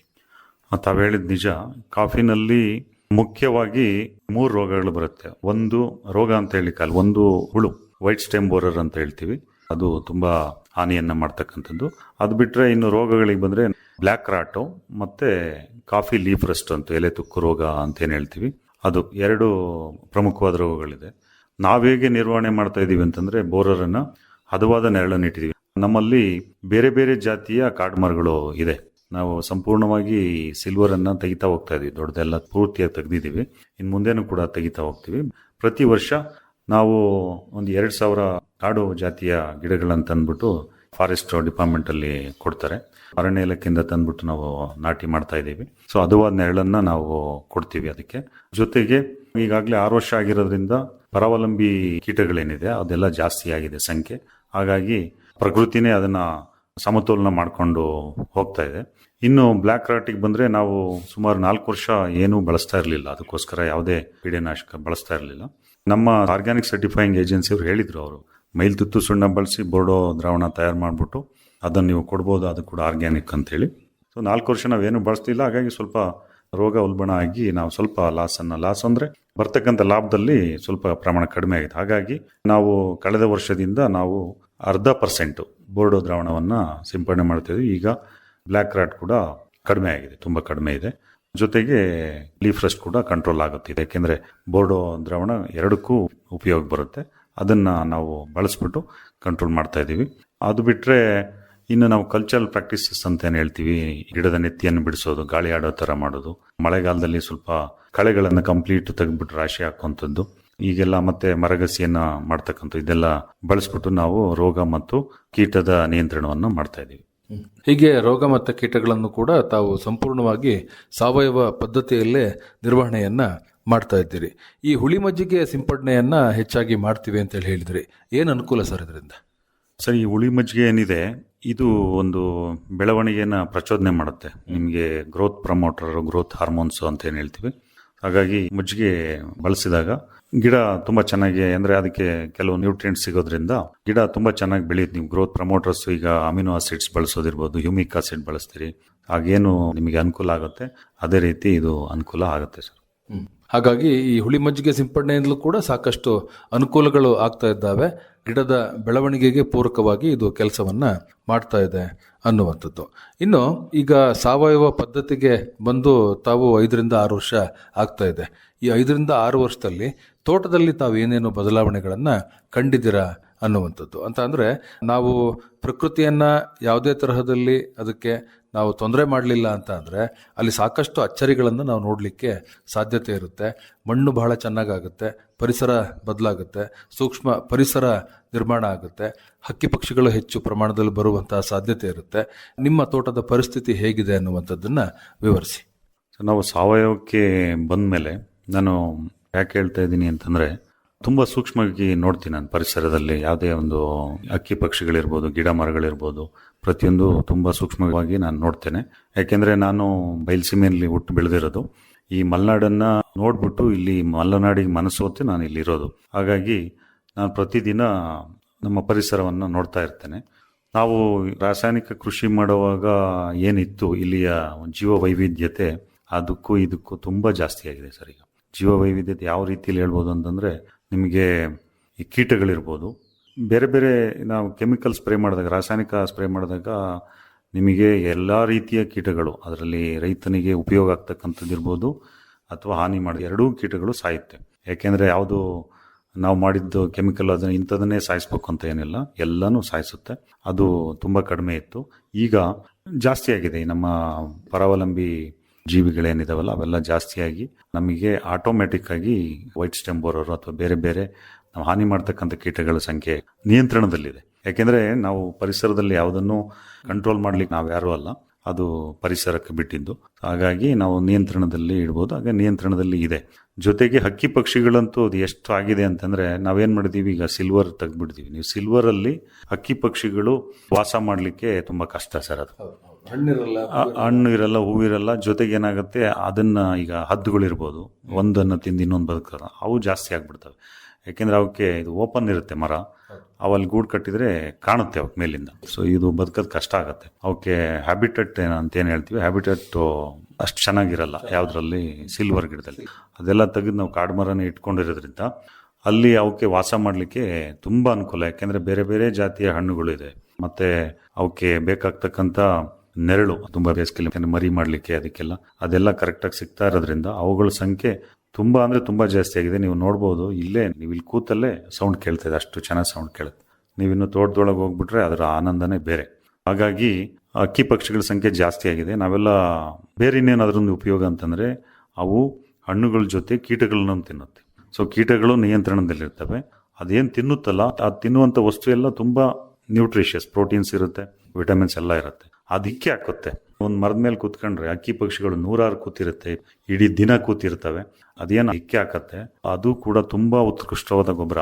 ಎಷ್ಟೋ ಜನಕ್ಕೆ ಇದು ಗೊತ್ತೇ ಇಲ್ಲ. ಒಂದು ಮರದ ಅಡಿನಲ್ಲಿ ಸುಮಾರು ಒಂದು 20-25 ಕಾಫಿ ಗಿಡಗಳು, ಮೆಣಸಿನ ಗಿಡಗಳು ಬರ್ಬೋದು. ಸೊ ಅದಕ್ಕೆ ಅಷ್ಟಕ್ಕೂ ಗೊಬ್ಬರ ಇದೇ ಸಾಕು. ಗೊಬ್ಬರ ನಾವು ಹೊರಗಡೆ ಅಂತಂದು ಕೊಡೋ ಅಗತ್ಯ ಇಲ್ಲ. ಅಷ್ಟು ಒಳ್ಳೆ ಗೊಬ್ಬರನ ಹಕ್ಕಿ ಪಕ್ಷಿಗಳು ಕೊಡ್ತಾ ಇದ್ದಾವೆ. ಹಾಗಾಗಿ ಹಕ್ಕಿ ಪಕ್ಷಿಗಳ ಸಂಖ್ಯೆ ತುಂಬ ಜಾಸ್ತಿ ಆಗಿದೆ. ನಮ್ಮಲ್ಲಿ ನವಿಲುಗಳು ಅಂತೂ ತುಂಬ ಜಾಸ್ತಿ ಆಗಿದೆ. ಮುಂಚೆ ಎಲ್ಲ ಜಿಗಣೆ ಜಾಸ್ತಿ ಇತ್ತು. ಸೊ ಹಾಗಾಗಿ ಅದು ಕೂಡ ಕಂಟ್ರೋಲ್ ಆಗಿದೆ ಇವಾಗ. ಜೊತೆಗೆ ಕುಡಿಯೋ ನೀರಂತೂ ಅಷ್ಟು ಪರಿಶುದ್ಧವಾಗಿದೆ. ಮುಂಚೆ ಏನು ಕೆಮಿಕಲ್ ಎಲ್ಲ ಮಾಡುವಾಗ ನಮಗೆ ಬೇಜಾರಾಗ್ತಾ ಇತ್ತು, ಅದು ನೀರು ಕುಡಿಯೋದು ನಮಗೇನೆ. ಈಗ ನಿಮಗೆ ಕೊಡ್ತೀನಿ, ನಾನು ನೀರು ಕುಡಿದು ನೋಡಿ, ಆನಂದನೇ ಬೇರೆ. ಅಷ್ಟು ಒಳ್ಳೆಯ ನೀರಿದೆ. ಜೊತೆಗೆ ಇಲ್ಲಿಂದ ನಾವು ನಮ್ಮ ತೋಟದಲ್ಲೇ ಇರ್ತಕ್ಕಂಥ ಜರಿಗಳೇನಿದಾವೆ, ಸುಮಾರು 10-12 ಜರಿ ಇದೆ. ಇದು ಪೂರ್ತಿಯಾಗಿ 3-4 ಹಳ್ಳಿಗಳು ಜನ ಕುಡಿತಾರೆ ಕೆಳಗಡೆ. ಮಲ್ಲಂದೂರು, ಕೆಳಮಲ್ಲಂದೂರು ಇರ್ಬೋದು, ಚೆನ್ನಗೌಡನಹಳ್ಳಿ ಇರ್ಬೋದು, ಇಲ್ಲಿ ಕೆಂಡದಗುಂಡಿ ಕಾಲೋನಿ ಅಂತಿದೆ, ಹೊರಕೆರೆ ಅಂತಿದೆ, ಒಂದು 5-6 ಹಳ್ಳಿಗಳು ಅದೇ ನೀರನ್ನೇ ಕುಡಿತಾ ಇರೋದು. ಸೊ ಹಾಗಾಗಿ ಅವರಿಗೆ ರಾಸಾಯನಿಕ ಮುಕ್ತ ನೀರು ಅವರಿಗೆ ಸಿಗ್ತಾ ಇದೆ. ಜೊತೆಗೆ ಇಲ್ಲಿಂದ ಇದು ಮುತ್ತೋಡಿ ಫಾರೆಸ್ಟ್ಗೆ ಹೋಗುತ್ತೆ. ನೀವು ಭದ್ರಾ ಟೈಗರ್ ರಿಸರ್ವ್ ಅಂತೇನು ಹೇಳ್ತೀರಿ, ಇಲ್ಲಿಂದ ಈ ಎಲ್ಲ ಜರಿಗಳು ಅಲ್ಲಿಗೆ ಹೋಗೋದ್ರಿಂದ ಅಲ್ಲಿ ಪ್ರಾಣಿ ಪಕ್ಷಿಗಳಿಗೆ ಒಳ್ಳೆ ನೀರು ಸಿಗ್ತಾ ಇದೆ. ಅದು ನಮಗೆ ಬರ್ತಕ್ಕಂಥ ಲಾಭ ಅಂತ ಏನು ಹೇಳ್ತೀವಿ, ಇದಕ್ಕೆ ಬೆಲೆ ಕಟ್ಟಕ್ಕಾಗಲ್ಲ. ಆ ಥರದ ಒಂದು ವ್ಯವಸ್ಥೆ ನಿರ್ಮಾಣ ಆಗಿದೆ ಅಂತ ಹೇಳ್ಬೋದು. ಸಾಮಾನ್ಯವಾಗಿ ಸಾವಯವ ಪದ್ಧತಿಗೆ ಹೋದಾಗ ನೀವು ಹೇಳಿದಾಗೆ ಈ ತರಹದ ಅನೇಕ ಲಾಭಗಳು ನಮಗೆ ದೊರಕುತ್ತೆ. ಪರಿಸರಕ್ಕೆ ಮತ್ತೆ ಪ್ರಕೃತಿಗೆ ತಾವು ಹೇಳಿದಾಗೆ ಹಕ್ಕಿ ಪಕ್ಷಿಗಳಾಗಿರ್ಬೋದು, ಜೀವ ವೈವಿಧ್ಯತೆ ಆಗಿರ್ಬೋದು, ಸೂಕ್ಷ್ಮಾಣು ಜೀವಿಗಳಾಗಿರ್ಬೋದು, ಇವೆಲ್ಲವೂ ಕೂಡ ಬಹಳ ಚೆನ್ನಾಗಿ ಸಿಗುತ್ತೆ. ಆದರೆ ದೊಡ್ಡ ಹೊಡೆತ ಏನು ಅಂತ ಅಂದರೆ, ನಮ್ಮ ಬೆಳೆ ಏನಿರುತ್ತೋ ಆ ಬೆಳೆ ಇಳುವರಿ ಬಾರಿ ಕಡಿಮೆ ಆಗಿಬಿಡುತ್ತೆ. ನೀವು ಸಾವಯವ ಅಂತ ಹೇಳಿ ಪ್ರಾರಂಭ ಮಾಡಿದ ನಂತರ ಇಳುವರಿಯಲ್ಲಿ ಏನೆಲ್ಲ ವ್ಯತ್ಯಯಗಳು ಉಂಟಾಯಿತು, ಅದನ್ನು ಹೇಗೆ ನೀವು ಸರಿದೂಗಿಸಿದ್ರಿ, ಅದ್ರ ಬಗ್ಗೆ ಹೇಳಿ ಸರ್. ಅದೇ ನಾನು ಬಂದಾಗ ರಾಸಾಯನಿಕ ಕೃಷಿ ಏನು ಮಾಡ್ತಾಯಿದ್ರು, ಆವಾಗ 50-70 ಟನ್ ಪ್ರತಿ ವರ್ಷಕ್ಕೆ ಇಲ್ಲಿ ಬೆಳೀತಾ ಇದ್ದಿದ್ದು. ಏನಾಗಿದೆ, ಈ ತೋಟ ನಾನು ಬಂದಾಗ ಸುಮಾರು 60-70-80 ವರ್ಷದ ಗಿಡಗಳೇ ಇದ್ದಿದ್ದಿಲ್ಲಿ. ತುಂಬ ವಯಸ್ಸಾಯಿತು, ಅದರಲ್ಲಿ ಇಳುವರಿ ತುಂಬ ಕಡಿಮೆ ಆಯಿತು. ಹಾಗಾಗಿ ನಾನೇನು ಮಾಡಿದೆ, ಪ್ರತಿ ವರ್ಷಕ್ಕೆ 10-15-20 ಎಕರೆ ಅಂಡರ್ಲೈನ್ ಅಂತ ಹೇಳ್ತೀವಿ, ಇಂಟರ್ಲೈನ್ ಅಂತ ಹೇಳ್ತೀವಿ. ಈಗ ಹಳೆ ಗಿಡಗಳನ್ನು ಉಳಿಸ್ಕೊಂಡು ಮಧ್ಯದಲ್ಲಿ ನಾವು ಹೊಸದಾಗಿ ಪ್ಲಾಂಟಿಂಗನ್ನು ಮಾಡಿಬಿಟ್ಟು ಗಿಡಗಳನ್ನು ಹಾಕ್ಬಿಟ್ಟು ನಿಧಾನಕ್ಕೆ ಆ ಹಳೆ ಗಿಡಗಳನ್ನು ತೆಗಿತಾ ಬರೋದು. ಇದಕ್ಕೆ ಇಂಟರ್ಲೈನ್ ಅಥವಾ ಅಂಡರ್ಲೈನ್ ಮಾಡೋದು ಅಂತೇಳಿ ನಮ್ಮ ಬೆಳೆಗಾರರು ಹೇಳ್ತಾರೆ. ಹಾಗಾಗಿ ನಾನು ಅದನ್ನು ಮಾಡ್ತಾ ಬಂದೆ. ಸುಮಾರು 19 ವರ್ಷ ನಾನು ಇಲ್ಲಿ ಕೆಲಸ ಮಾಡ್ತಾ ಇರೋದ್ರಿಂದ ಈಗ ನಮ್ಮ ತೋಟದಲ್ಲಿ ಏನಾಗಿದೆ, ಅರ್ಧ ತೋಟ ಹಳೆ ಗಿಡಗಳಿದೆ, 80-90 ವರ್ಷದಿದೆ. ಇನ್ನೂ ಅರ್ಧ ತೋಟ ಹೊಸ ಗಿಡಗಳಿದೆ. ಒಂದು ಒಳ್ಳೆ ಹರಿದಲ್ಲಿರೋ ಒಂದು ಏರಿಯಾ, ಅಂದರೆ ವಿಸ್ತೀರ್ಣ ತುಂಬ ಕಡಿಮೆ ಇದೆ. ಹಾಗಾಗಿ ಹಿಂದೆ ಅವರೇನು 50-70 ಅಂತ ತೆಗಿತಾ ಇದ್ರು, ಅದು ನಾನೇ ರಾಸಾಯನಿಕ ಕೃಷಿ ಇಲ್ಲಿ ಬಂದಮೇಲೆ ಮಾಡಿದಾಗ ಅದನ್ನು 250 ಟನ್ಗೂ ತೊಗೊಂಡೋಗಿದ್ದೆ ನಾನು. ಯಾಕೆಂದರೆ ನಾನು ಕೆಮಿಕಲ್ ಇಂಡಸ್ಟ್ರಿಲೇ ಇದ್ದಿದ್ದರಿಂದ 250 ಟನ್ಗೂ ತೊಗೊಂಡೋದೆ. ಆದರೆ ಅದನ್ನು ನಾವು ಹಾಗೇ ಉಳಿಸ್ಕೊಳ್ಳೋಕೆ ಸಾಧ್ಯ ಆಗಲಿಲ್ಲ. ಕಡಿಮೆ ಆಗ್ತಾ ಬಂತು ಅದು ಇಳುವರಿ. ಈವನ್ ರಾಸಾಯನಿಕ ಕೃಷಿ ಮಾಡ್ತಾ ಇದ್ರು ಕೂಡ ಅದು ಕಡಿಮೆ ಆಗ್ತಾ ಬಂದು 150 ಟನ್ನಿಗೆ ಬಂದ್ಬಿಡ್ತು. ಆಮೇಲೆ ನಾವು ತೀರ್ಮಾನ ಮಾಡಿ ಯಾವಾಗ ಸಾವಯವಕ್ಕೆ ಬಂದ್ವಿ. ನಿಧಾನಕ್ಕೆ 1 ವರ್ಷ ಮತ್ತೆ ಶುರು ಮಾಡಿ 2ನೇ ವರ್ಷಕ್ಕೆ ನಮಗೆ 50 ಟನ್ನಿಗೆ ಬಂತು. ಮತ್ತು 50 ಟನ್ನಿಗೆ ಬಂತು. ಆಮೇಲೆ ನಿಧಾನಕ್ಕೆ 70ಕ್ಕೆ ಬಂತು, 80ಕ್ಕೆ ಬಂತು, ಈಗ 100 ಬಂದು ಈಗ 120 ಟನ್ನಿಗೂ ಬಂದಿದೆ. ಈ 120 ಟನ್ ಕೆಲವರು ಕೇಳಿಗರಿಗೆ ಏನನ್ಸುತ್ತೆ, ಇದು ಭಾಳ ಕಡಿಮೆ ಅನಿಸುತ್ತೆ 558 ಎಕರೆಗೆ. ಆದರೆ ನಾನು ಹೇಳ್ದಾಗೆ ಅರ್ಧ ತೋಟ ಯಂಗ್ ಪ್ಲಾಂಟ್ಸ್ ಇದೆ, ಸಣ್ಣ ಗಿಡಗಳಿದೆ, ಇನ್ನು ಅರ್ಧ ತೋಟ ಹಳೆ ಗಿಡಗಳಿದೆ. ನಿಧಾನಕ್ಕೆ ನಾವು ಇದನ್ನು ಎಕರೆಗೆ 8-10 ಮೂಟೆಗೆ ತರೋಷ್ಟು ನಮಗೆ ಧೈರ್ಯ ಬಂದಿದೆ ಈಗ. ಯಾಕೆಂದರೆ ನೀವೇ ನೋಡ್ತಾ ಬಂದಿದ್ದೀರಿ ಗಿಡಗಳ ಆರೋಗ್ಯ ಹೆಂಗಿದೆ, ಕಾಫಿ ಹೆಂಗಿದೆ ಅಂತೇಳಿ. ಎಕರೆಗೆ 10 ಮೂಟೆಯನ್ನು ನಾವು ಕಡಾಖಂಡಿತವಾಗಿ ಇದೇ ಸಾವಯವ ಕೃಷಿ ಮಾಡ್ಕೊಂಡು ನಾವು ಬೆಳಿಬೋದು ಅಂತೇಳಿ ನಾನು ಹೇಳ್ತೀನಿ. ಹಾಗಾಗಿ ಇಳುವರಿ ಏನು ತುಂಬ ಕಾಂಪ್ರಮೈಸ್ ಆಗಲಿಲ್ಲ, ಅದು ಒಂದಷ್ಟು ಸರಿದೂಗಿಸ್ಕೊಂಡು ತಾವು ಹೋಗ್ತಾ ಇದ್ದೀರಾ.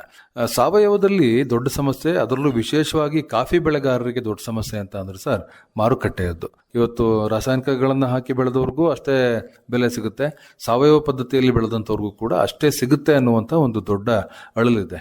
ಈ ನಿಟ್ಟಿನಲ್ಲಿ ಇಷ್ಟು ದೊಡ್ಡ ಪ್ರಮಾಣದ ತೋಟವನ್ನು ತಾವು ಸಾವಯವ ಪದ್ಧತಿಗೆ ಒಳಪಡಿಸಿ ಅದರ ಮಾರುಕಟ್ಟೆಯನ್ನು ಹೇಗೆ ಮಾಡ್ತಾ ಇದ್ದೀರಿ?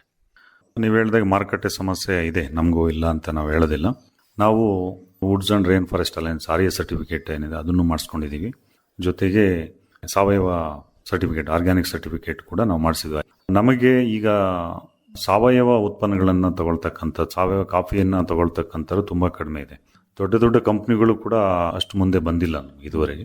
ಅದು ಬಿಟ್ಟರೆ ನಮಗೆ ಇನ್ನೇನು ರೆಗ್ಯುಲರ್ ಆಗಿ ಏನು ಮಾರ್ಕೆಟಲ್ಲಿ ರೇಟ್ ಇದೆ ಅದಕ್ಕಿಂತ 1,000 ರೂಪಾಯಿ ಒಂದು ಚೀಲಕ್ಕೆ ಜಾಸ್ತಿ ಕೊಟ್ಟು ತಗೋತಾ ಇದ್ದಾರೆ. ಅದು ನಮ್ಮ ಒಂದು ಏನು ಎಫರ್ಟ್ ಅಂತ ಹೇಳ್ತೀವಲ್ಲ, ಅದಕ್ಕೆ ತುಂಬ ಕಡಿಮೆ ಆಯಿತು. ಅಟ್ಲೀಸ್ಟು ಒಂದು 25% ಸಿಗಬೇಕು ರೈತರಿಗೆ ಆರ್ಗ್ಯಾನಿಕ್ ಮಾಡುವಾಗ. ಅಷ್ಟು ಕಡಿಮೆ ರೇಟ್ ಕೊಟ್ಟು ಕೂಡ ನಾವೇನು ತೋಟವನ್ನು ಲಾಸ್ ಮಾಡಿಕೊಂಡು ನಾನು ನಡೆಸ್ತಾ ಇಲ್ಲ. 1 ವರ್ಷ ಮಾತ್ರ ನಮಗೆ ಬ್ರೇಕ್ ಇವನ್, ಅಂದರೆ ಸಮ ಆಗಿದೆ ಆದಾಯ ಖರ್ಚು. ಅದು ಬಿಟ್ಟರೆ ನಮಗೆ ಸ್ವಲ್ಪ ಲಾಭ ಆಗ್ತಾನೆ ಬರ್ತಾ ಇದೆ. ಅದು ಲಾಭ ಜಾಸ್ತಿ ಆಗ್ತಾನೆ ಹೋಗುತ್ತೆ ಇನ್ನು ಮುಂದೆ ಕೂಡ ಅಂತ ಹೇಳಿ ಹೇಳ್ಬೋದು. ಹಾಗಾಗಿ ಮಾರುಕಟ್ಟೆದು ಕೂಡ ಏನು ದೊಡ್ಡ ಸಮಸ್ಯೆ ಇಲ್ಲ. ದೊಡ್ಡ ಸಮಸ್ಯೆ ಏನಿಲ್ಲ ಸರ್. ಯಾಕೆಂದರೆ ಒಂದು 10% ಈಗ ಸ್ವಲ್ಪ ಕಾಫಿಗೆ ಸಿಗ್ತಾ ಇದೆ. ಇನ್ನು ಮುಂದೆ ನೀವು ಹೇಳಿದೆ ಸಾವಯವ ಅನಿವಾರ್ಯತೆ ಆಗುತ್ತೆ. ಅದು ಈಗ ಹೆಂಗೆ ಅಂದರೆ ಪ್ಯಾಷನ್ ಥರ ಅದು ಸಾವಯವ ಮಾಡ್ಬೇಕಂತ ಮುಂದೆ ಅನಿವಾರ್ಯತೆ ಬರುತ್ತೆ. ಯಾಕೆಂದರೆ ಇದು ಭಾಳ ದಿನ ಆಗಿಲ್ಲ, ರಾಸಾಯನಿಕ ಸ್ಟಾರ್ಟ್ ಮಾಡಿ 50-60 ವರ್ಷ ಆಗಿದೆ.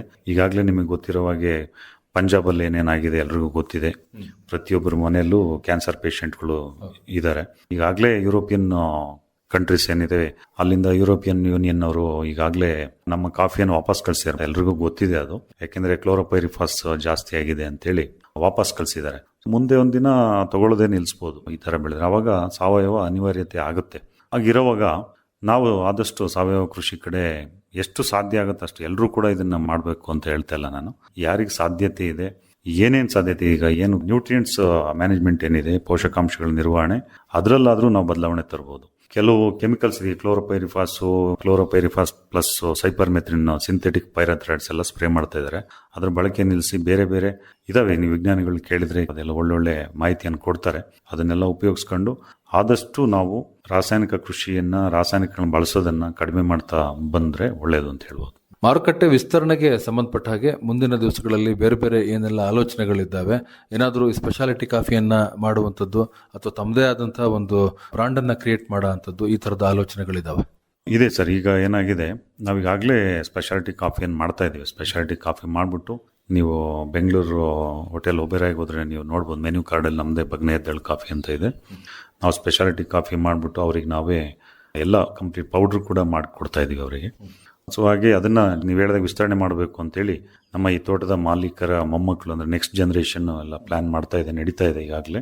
ಈ ವರ್ಷನೂ ಕೂಡ ಒಂದು 20 ಟನ್ನು ನಾವು ಅಮೆರಿಕಕ್ಕೆ ಎಕ್ಸ್ಪೋರ್ಟ್ ಮಾಡೋ ಪ್ಲ್ಯಾನ್ ಕೂಡ ಇದೆ. ಸಾಕಷ್ಟು ಮಾರುಕಟ್ಟೆ ಇದೆ, ನಮಗೆ ಹುಡುಕ್ಬೇಕಷ್ಟೇ, ಸಿಗುತ್ತೆ. ಸದ್ಯಕ್ಕೆ ನಮಗೆ ಈಗ ಶುರು ಮಾಡಿದ್ದೀವಿ. ಮುಂದೆ ಖಂಡಿತವಾಗಿ ಕೂಡ ಮಾರುಕಟ್ಟೆಯನ್ನು ವಿಸ್ತರಣೆ ಮಾಡ್ತೀವಿ, ಕಂಡು ಹಿಡಿದೇ ಇಟ್ಟಿದ್ದೀವಿ. ಮುಂದೆ ಒಳ್ಳೇದಾಗುತ್ತೆ ಅಂತ ನಮಗೆ ನಂಬಿಕೆ ಇದೆ ಸರ್. ತಾವೊಬ್ಬರು ಕೃಷಿ ಪದವೀಧರರಾಗಿರೋದ್ರಿಂದ ಈ ಪ್ರಶ್ನೆಯನ್ನ ಕೇಳ್ತೀನಿ ಸರ್. ಸಾವಯವ ಕೃಷಿ ಅನ್ನುವಂಥದ್ದು ಕಠಿಣವೋ ಅಥವಾ ಸುಲಭವೋ? ಸರ್, ಇದು ಸಾವಯವ ಕೃಷಿ ನಿಜವಾಗಿ ಹೇಳ್ಬೇಕಂದ್ರೆ ಸುಲಭ ಅಂತ ಹೇಳ್ಬೋದು. ಯಾಕೆಂದ್ರೆ ನಾವು ಏನ್ ಮಾಡ್ತಾ ಇದೀವಿ ಈಗ, ಆಸೆ ಜಾಸ್ತಿ ಆಗ್ಬಿಟ್ಟಿದೆ ಮನುಷ್ಯನಿಗೆ. ಆಸೆ ಇರಲಿ, ಆಸೆ ಇದ್ರೇನೆ ಪ್ರಪಂಚನ ಉಳಿಯೋದು, ಆದ್ರೆ ಅತಿ ಆಸೆ ಆಗಬಾರ್ದು.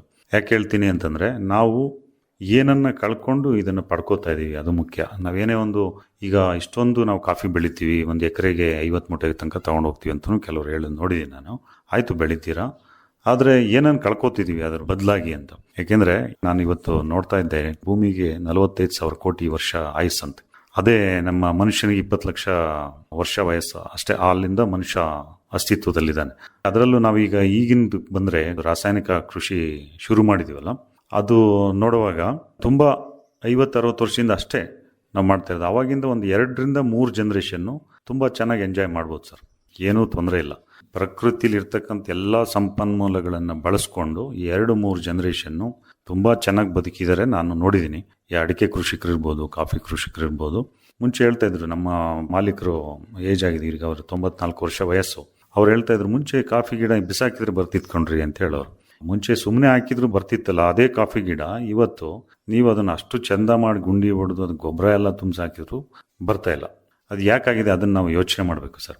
ಯಾಕೆ ಅಂತಂದ್ರೆ, ನಾವು ಏನು ಕಳ್ಕೊತಾ ಇದ್ದೀವಿ, ಮುಂದಿನ ಜನ್ರೇಷನ್, ನಮ್ಮ ಮಕ್ಕಳು ಮೊಮ್ಮಕ್ಕಳು, ಮುಂದಿನ ಜನ್ರೇಷನ್ ಇನ್ನೂ ಇದೇನು ಇಲ್ಲ. ಇದು ನಾವು ತುಂಬಾ ಬರೀ 20 ಲಕ್ಷ ವರ್ಷದಿಂದ ಅಷ್ಟೇ ಭೂಮಿ ಮೇಲೆ ಇರೋದು. ಇನ್ನು ಸಾಕಷ್ಟು ನಮ್ಮ ಮುಂದಿನ ಪೀಳಿಗೆಗಳು ಬದುಕಬೇಕಾಗಿದೆ. ಹಾಗಾಗಿ ಯಾವುದೇ ಒಂದು ಕಾಫಿ ಇರ್ಬೋದು, ಯಾವುದೇ ಬೆಳೆ ಆಗಿರ್ಬೋದು, ಹೆಚ್ಚು ಬೆಳೀಲಿಕ್ಕೆ ಹೋಗ್ಬಿಟ್ಟು ಏನು ಕಳ್ಕೊತಾ ಇದ್ದೀವಿ ಅಂದರೆ, ನಮ್ಮ ಪರಿಸರವನ್ನು ಸಂಪೂರ್ಣ ನಾಶ ಮಾಡ್ತಾ ಇದ್ದೀವಿ. ನಮ್ಮ ಮಣ್ಣನ್ನು ಅಂದರೆ ಭೂಮಿ ತಾಯಿ ಅಂತ ಹೇಳ್ತೀವಿ ನಾವು.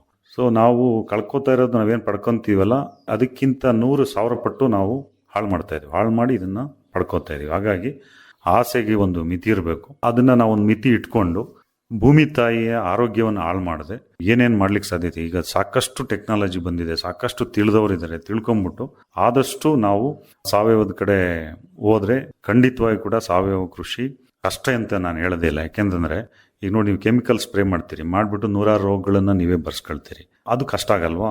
ಅಲ್ಲಿ ಜೀವಗಳೇ ಹೋಗ್ಬೋದು. ಈಗ ನೀವು ಪಂಜಾಬಿಂದ ಡೆಲ್ಲಿಗೆ ಈಗ ಒಂದು ಕ್ಯಾನ್ಸರ್ ಟ್ರೈನ್ ಬಿಟ್ಟಿದಾರಂತೆ. ಅದನ್ನ ನೋಡ್ಕೊಂಡಾಗ ಅದು ಕಷ್ಟನೋ ಇದು ಕಷ್ಟನೋ ನೀವೇ ಯೋಚನೆ ಮಾಡಿ.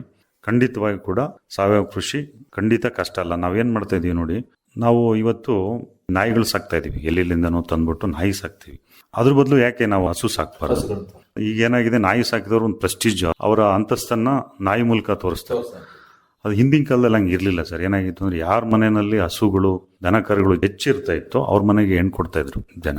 ಇವತ್ತು ಹಂಗಲ್ಲ, ಅದು ಬದಲಾಗ್ಬಿಟ್ಟಿದೆ. ಎಲ್ಲ ನಾಯಿ ಸಾಕ್ತವೆ. ನಾಯಿ ಎಷ್ಟು ಕಷ್ಟ ಸಾಕೋದು ಅಂತಂದ್ರೆ, ಅದು ಎಲ್ಲಿಂದನೋ ತಂದಿರ್ತೀವಿ, 100 ರೋಗಗಳು, ಆದ್ರೂ ಗಲೀಜಾದ್ರೆ ಆ ಸ್ಮೆಲ್, ಅದನ್ನ ನೋಡ್ಲಿಕ್ಕಲ್ಲ. ಅದ್ರ ಬದಲು ನಮ್ಮ ಹಸು ಸಾಕಿದ್ರೆ ಖಂಡಿತವಾಗೂ ಅಷ್ಟು ಕೆಟ್ಟದಾಗಂತೂ ಇರಲ್ಲ. ಅಟ್ಲೀಸ್ಟ್ ಒಂದು ಕುಟುಂಬ 1-2-3 ಹಸುಗಳನ್ನ, ದೇಶಿ ಹಸುಗಳು ಅದರಲ್ಲೂ ಸಾಕೊಂಡು ನಾವು ಕೃಷಿಯನ್ನು ಮಾಡಿದ್ದೆ ಆದರೆ ಖಂಡಿತವಾಗಿಯೂ ಕೂಡ ಇದು ಕಷ್ಟ ಅಲ್ಲ ಸರ್. ಸಾವಯವ ಕೃಷಿಯನ್ನ ಮಾಡಬೇಕು ಅಂತ ಅಂದುಕೊಳ್ಳುವವರಿಗೆ, ಮಾಡ್ತಾ ಇರುವಂತವ್ರಿಗೆ ತಾವು ಏನು ಹಿತನುಡಿಯನ್ನ ಹೇಳಲಿಕ್ಕೆ ಇಷ್ಟಪಡ್ತೀರಿ? ಸರಿ, ಏನಾಗುತ್ತೆ ಅಂದರೆ, ಒಂದೇ ಸಲ ನಾವು ಸಾವಯವಕ್ಕೆ ಬರಲಿಕ್ಕೆ ಆಗಲ್ಲ ನಾವು. ಯಾಕೆಂದರೆ ತುಂಬ ಮುಂದೆ ಹೋಗ್ಬಿಟ್ಟಿದ್ದೀವಿ ಸರ್. ಅದನ್ನು ಒಂದು ಹಂತ ದಾಟಿ ತುಂಬ ಮುಂದೆ ಹೋಗ್ಬಿಟ್ಟಿದ್ದೀವಿ. ರಾಸಾಯನಿಕ ಕೃಷಿನಲ್ಲಿ ಎಲ್ಲ ಸಂಪನ್ಮೂಲಗಳನ್ನು ನಾವು ಈಗ ನಾಶ ಮಾಡಿಬಿಟ್ಟಿದ್ದೀವಿ. ಅದರಲ್ಲೂ ನಮ್ಮ ಜೀವ ವೈವಿಧ್ಯತೆ ಏನಿದೆ, ಆಹಾರ ಸರಪಳಿ ಏನಿದೆ, ಅದೆಲ್ಲ ತುಂಡಾಗಿ ಹೋಗ್ಬಿಟ್ಟಿದೆ. ಜೀವ ವೈವಿಧ್ಯತೆ ಅಂತೂ ಯಾವ ಲೆವೆಲ್ಗೆ ಬಂದು ನಿಂತಿದೆ ಅಂದರೆ, ಒಂದೇ ಜಾತಿ ಮರಗಳು ಕೆಲವು ಕಡೆ ಹೋಗಿ ನೋಡಿ ನೀವು, ಬರೀ ಸಿಲ್ವರ್ ಹೋಗಿ ಕಾಣ್ತಾ ಇದೆ ಸರ್. ಅಷ್ಟು ನಮ್ಮ ಕಾನೂನು ಕಟ್ಟಳೆಗಳು ಅಷ್ಟಿದ್ರೂ ಕೂಡ ಅವ್ರು ಚಾಪೇಡಿಗೆ ನುಸ್ತ್ರಿ, ಇವರು ರಂಗೋಲಿ ನುಸಿತಾರೆ. ಈಗ ನಾನೇ ನೋಡಿದ್ದೀನಿ ಕೆಲವ್ರ ತೋಟಗಳಲ್ಲಿ ಕಾಡು ಮರಗಳು ಈ ಕಡಿದ್ರೆ ನಮ್ಮ ಅರಣ್ಯ ಇಲಾಖೆಯವ್ರು ಬರ್ತಾರೆ, ಕೇಸ್ ಮಾಡ್ತಾರೆ ಅಂತೇಳಿ ಅದ್ರ ಸಿಪ್ಪೆ ತೆಗೆದ್ಬಿಡ್ತಾರೆ. ಕೊಂಡು ಕೊಡೋದು ಅಂತಾರೆ ಈ ಕಡೆ ಭಾಷೆ. ಕೊಂಡು ಕೊಟ್ಟು ಅದನ್ನ ಸಾಯಿಸ್ಬಿಟ್ಟು ಸಿಲ್ವರ್ ಹಾಕಿ ಕಾಫಿ, ಮೆಣಸು ಇದೆಲ್ಲ ಬೆಳೀತಾ ಇದ್ದಾರೆ. ಸೊ ಆ ಥರ ಮಾಡೋದನ್ನ ಮೊದಲು ನಿಲ್ಲಿಸ್ಬೇಕು ಸರ್. ಖಂಡಿತವಾಗಿಯೂ ಕೂಡ ನಾವು ಕಳ್ಕೊತೀವಿ. ಯಾಕಂದ್ರೆ ನಿಮ್ಮ ಸಿಲ್ವರ್ ಎಲೆ ಪ್ಲಾಸ್ಟಿಕ್ ಇದ್ದಂಗೆ, ಅದು ಡಿಕಂಪೋಸ್ ಆಗಲ್ಲ, ಅದರಲ್ಲಿ ಯಾವುದೇ ಪೋಷಕಾಂಶಗಳು ಇರಲ್ಲ. ಅದೇ ನೀವು ಈ ಹತ್ತಿ, ಬಸರಿ, ನಮ್ಮ ನೇಟಿವ್ ಟ್ರೀಸ್ ಅಂತ ಏನು ಹೇಳ್ತೀವಿ, ನಮ್ಮ ಭಾಗದಲ್ಲಿ, ಈ ಭಾಗದಲ್ಲಿ, ಮಲೆನಾಡಲ್ಲಿ ಲಕ್ಷಾಂತರ ವರ್ಷಗಳಿಂದ ಏನು ಬೆಳ್ಕೊಂಡ್ ಬಂದಿದ್ದಾವೆ, ಆ ಮರಗಳನ್ನು ಉಳಿಸ್ಕೊಂಡು ಖಂಡಿತವಾಗಿಯೂ ಕೂಡ ನಾವು ಪೋಷಕಾಂಶಗಳ ನಿರ್ವಹಣೆ ತುಂಬಾ ಚೆನ್ನಾಗಿ ಮಾಡ್ಬೋದು. ಕೆಮಿಕಲ್ ಗೊಬ್ಬರಗಳು ನೋಡಿ, ಇನ್ನು ಮುಂದೆ ಸಿಗೋದೇ ಕಷ್ಟ ಆಗುತ್ತೆ. ಎಲ್ಲರೂ ನಿಧಾನಕ್ಕೆ ಈಗ್ಲಿಂದನೇ ಪರಿವರ್ತನೆ ಆಗಲಿಲ್ಲ ಅಂದ್ರೆ ಮುಂದೆ ಕೆಮಿಕಲ್ ಗೊಬ್ಬರಗಳಂತೂ ಸಿಗೋದೇ ಇಲ್ಲ, ರಾಸಾಯನಿಕ ಗೊಬ್ಬರಗಳು ಸಿಗೋದಿಲ್ಲ, ತುಂಬಾ ಕಷ್ಟ ಅನುಭವಿಸ್ಬೇಕಾಗತ್ತೆ. ಸೊ ಹಾಗಾಗಿ ಈಗಿಂದನೇ ನಾವು ಸ್ವಲ್ಪ ನಾವು ಹೇಳಿದ್ನಲ್ಲಿ ಗೋ ಆಧಾರಿತ ಕೃಷಿ ಕಡೆ ಹೋಗ್ಬಿಟ್ಟು ಸ್ವಲ್ಪ ನಾವು ರಾಸಾಯನಿಕ ಕೃಷಿಯನ್ನು ಬಿಡ್ತಾ ಸಾವಯವಕ್ಕೆ ಬರಬೇಕು. ಜೊತೆಗೆ ಮುಂದಿನ ಪೀಳಿಗೆಗೂ ಕೂಡ ನಿಮ್ಮ ಒಂದು ಅನುಭವ ಏನಿದೆ ನನ್ನ ದಾರಿ ಎರಿಬೇಕು. ಯಾಕೆಂದ್ರೆ ನಮ್ಮ ಪೂರ್ವಿಕರೆಲ್ಲರೂ ಸಾವಯವದಲ್ಲೇ ಮಾಡ್ತಾ ಇದ್ರು, ಚೆನ್ನಾಗಿ ಬದುಕಿದ್ರು, ಏನು ತೊಂದರೆ ಇರಲಿಲ್ಲ. ಹಂಗಾಗಿ ನಾವು ನಮ್ಮ ಮುಂದಿನ ಪೀಳಿಗೆಗೂ ಕೂಡ ಈ ಸಾವಯವ ಕೃಷಿ ಕಡೆ ಅವರಿಗೆ ಆ ಒಲವನ್ನು ಕೊಟ್ಟು, ಅವರಿಗೆ ನೀವೇನು ಆಸ್ತಿ ಮಾಡ್ತಿರೋ ಬಿಡ್ತಿರೋ ಒಂದು ಒಳ್ಳೆಯ ಆರೋಗ್ಯಯುತವಾದ ಜೀವಂತಿಕೆ ಇರ್ತಕ್ಕಂಥ ಒಂದು ಮಣ್ಣನ್ನ, ಒಂದು ಭೂಮಿಯನ್ನ ಬಿಟ್ಟೋದ್ರೆ, ನಾವು ಮಾಡಿರೋ ಆಸ್ತಿ ಅಥವಾ ಹಣ ಮಾಡಿ ಇಟ್ಟೋಗಿರ್ತೀವಿ, ಅದನ್ನೆಲ್ಲ ಬಹಳ ದಿವಸ ಉಳಿಸ್ಕೊಳ್ಳಲ್ಲ ಮಕ್ಕಳು. ಅದೇ ನೀವು ಒಳ್ಳೆ ಭೂಮಿಯನ್ನ, ಒಂದು ಆರೋಗ್ಯಯುತ ಮಣ್ಣನ್ನ ಕೊಟ್ಟೋದ್ರೆ ಮುಂದಿನ ಪೀಳಿಗೆ ತುಂಬಾ ಚೆನ್ನಾಗಿ ಇರುತ್ತೆ ಅಂತೇಳಿ ಅವ್ರಿಗೆ ಹೇಳಕ್ ಬಯಸ್ತೀನಿ. ಜೊತೆಗೆ ಯಾರೇ ಕೂಡ ತಕ್ಷಣಕ್ಕೆ ನೀವು ಸಾವಯವಕ್ಕೆ ಬರಲಿಕ್ಕೆ ಆಗಲ್ಲ, ಪೂರ್ವ ತಯಾರಿಯನ್ನು ಮಾಡ್ಕೊಳ್ಳಿ. ಅದಕ್ಕೆ ಹಸುಗಳನ್ನು ಸಾಕಬೇಕಾಗತ್ತೆ, ಜೊತೆಗೆ ಕಾಡು ಜಾತಿಯ ಮರಗಳನ್ನು ಜಾಸ್ತಿ ನೀವು ನಿಮ್ಮ ತೋಟದಲ್ಲಿ ಬೆಳೆಸ್ಕೋಬೇಕಾಗತ್ತೆ. ಹಾಗೆ ತಿಳ್ಕೊಬೇಕು ಮೊದಲು ಏನು ಮಾಡಬೇಕು, ಏನು ಮಾಡಬಾರ್ದು ಅಂತೇಳಿ. ಸಾವಯವ ಅಂದ ತಕ್ಷಣ ಒಂದೇ ಸಲ ಹೋಗ್ಬಿಟ್ರೆ ಏನಾಗುತ್ತೆ, ನಾವು ಕೈ ಸುಟ್ಕೋಬೇಕಾಗತ್ತೆ. ಆದಷ್ಟು ರಾಸಾಯನಿಕಗಳನ್ನು ಕಡಿಮೆ ಮಾಡ್ತಾ ಮಾಡ್ತಾ ಬಂದರೆ ಖಂಡಿತ ಒಂದಿನ ನಾವು ಸಂಪೂರ್ಣವಾಗಿ ಸಾವಯವ ಬದಲಾಗ್ಬೋದು ಅಂತೇಳಿ ನಾನು ಹೇಳಿಕ್ ಬಯಸ್ತೇನೆ. ಸಾವಯವ ಕೃಷಿಯ ಬಗ್ಗೆ ಮತ್ತು ಅದರ ಅನುಭವಗಳ ಬಗ್ಗೆ ಬಹಳ ವಿವರವಾಗಿ ಒಳ್ಳೊಳ್ಳೆಯ ವಿಚಾರಗಳನ್ನು ತಾವು ಇದುವರೆಗೆ ತಿಳಿಸ್ಕೊಟ್ರಿ ಸರ್. ಈ ಸಾವಯವ ಕೃಷಿ ಮಾಡಬೇಕು ಅಂತ ಅಂದುಕೊಂಡುವವ್ರಿಗೆ ಮತ್ತು ಮಾಡ್ತಾ ಇರ್ತಕ್ಕಂಥವ್ರಿಗೆ ಇನ್ನೂ ಹೆಚ್ಚಿನ ಮಾಹಿತಿ ಬೇಕು ಅಂತ ಹೇಳಿದರೆ ತಮ್ಮನ್ನು ಅವರು ಸಂಪರ್ಕವನ್ನು ಮಾಡ್ತಕ್ಕಂಥದ್ದು ಹೇಗೆ? ಸರ್, ಖಂಡಿತವಾಗಿಯೂ ನಾನು ಮೊಬೈಲ್ ನಂಬರನ್ನು ಕೊಡ್ತೇನೆ.